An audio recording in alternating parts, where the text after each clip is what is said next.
Vous dire d'abord en 2025 que certains de nos compatriotes peuvent encore découvrir un beau jour par un courrier de leur banque que leur compte bancaire sera clôturé dans un délai de 2 mois sans autre information justifiant cette décision unilatérale. Pourtant, à l'image de certains documents administratifs indispensables, la possession d'un compte bancaire est indissociable de la possibilité effective de s'insérer dans la société et pour nombreuses de nos obligations quotidiennes, recevoir un salaire, verser un loyer, exercer une activité professionnelle, toucher des allocations ou encore s'acquitter de factures.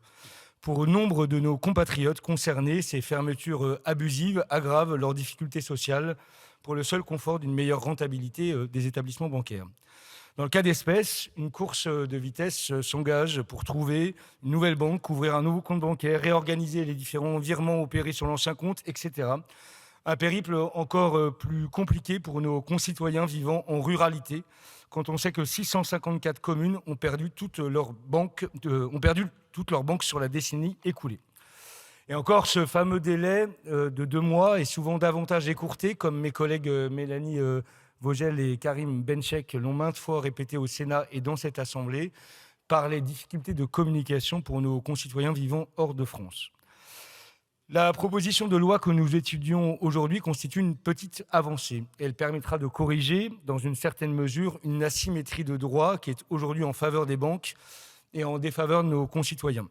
Ces fermetures arbitraires à la discrétion des banques leur permettaient surtout de pouvoir se séparer des comptes fragiles sans avoir à se justifier, plongeant parfois ces clients déjà précaires dans des situations de plus grande détresse encore. Cette situation pose également un problème pour les banques qui assurent un rôle de service public auprès des clients exclus du système bancaire et qui se retrouvent en première ligne face au désengagement des autres établissements. Grâce au travail de nos collègues sénateurs des groupes de gauche, que je souhaite remercier, la version parvenue en commission des finances proposait de lutter concrètement contre les fermetures abusives des comptes bancaires. En fournissant de manière automatique aux clients la motivation de la fermeture du compte, nous contribuons à prévenir le non-recours aux droits de nos concitoyens qui pourraient y être confrontés. Toutefois, nous regrettons que cette loi n'aille pas assez loin et ne s'inscrive pas dans une démarche plus large de régulation du secteur bancaire.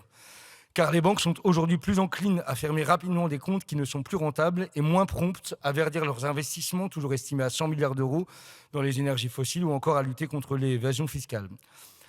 À propos, il faudra tôt ou tard que nous nous penchions sur le scandale que constitue la cherté des services financiers, illustration des pratiques d'un secteur fort avec les faibles et faible avec les forts. La France est parmi les pays d'Europe avec les frais bancaires les plus élevés, au détriment des ménages les plus modestes et des personnes en situation de précarité.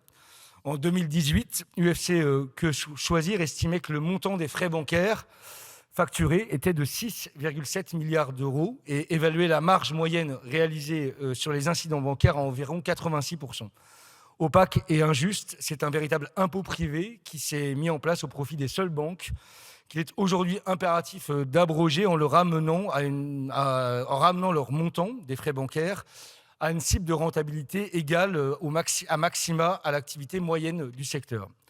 Enfin, nous devons lutter plus globalement pour l'inclusion financière de toutes et tous. De nombreuses propositions sont portées par les associations pour améliorer la détection de la fragilité bancaire, pour une meilleure communication des droits ou encore pour plafonner les frais des incidents. C'est ce travail qui devrait nous mobiliser davantage. Nous soutiendrons donc cette proposition de loi, mais également tous les amendements de nos collègues allant dans le sens de plus de régulation et pour plus d'inclusion, et également pour sécuriser les biais d'un dispositif qui a été mis en exergue par les interventions liminaires de Madame la ministre et de Monsieur le rapporteur sur les atteintes à la sécurité nationale. Mais je crois que ça ne doit pas nous empêcher d'aller vers davantage de droits pour les plus exclus, mais au contraire qu'il faut travailler les modalités qui permettent de lever ces difficultés. Ça a été dit par certains collègues de gauche auparavant. Il y a des amendements qui ont été déposés en ce sens et que nous soutiendrons. Merci pour votre attention. Merci, monsieur le député.